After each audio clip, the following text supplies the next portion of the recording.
In today's video, I'm going to teach you how to use Confluence Whiteboard. We'll start by getting your board set up.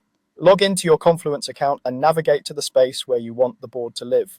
Creating it inside the right space keeps it organized with the rest of your documentation and lets your teammates find it easily. At the top of the page, click Create, then choose Whiteboard. A fresh canvas opens and you're ready to work. Before building content, let's cover navigation. To pan around the canvas, select the hand tool and drag to move your view. To zoom in or out, use Ctrl plus scroll on Windows or CMD plus scroll on Mac so you can focus on details or get a big picture view without losing your place.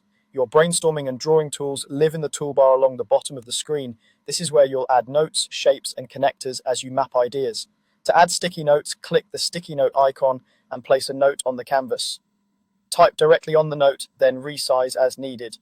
To add visuals for structure, click the shape icon and choose the shape you want. When you need to show relationships, hover near the edge of any note or shape until you see a blue dot. Click and drag from that dot to another object to create a connector.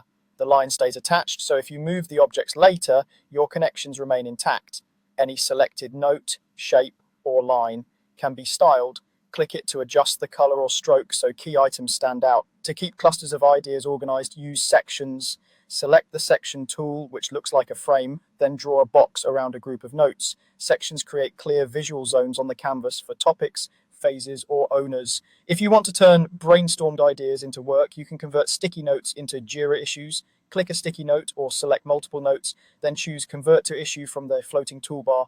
Pick the right Jira project and issue type, such as task or bug, and click Create. The note becomes a Jira card right on your whiteboard. You can also bring in existing Jira issues. Click the Jira icon in the toolbar, choose the issue or issues you need, and click Import. The cards appear on your canvas, ready to arrange and connect. That's it for this walkthrough. Thanks for watching.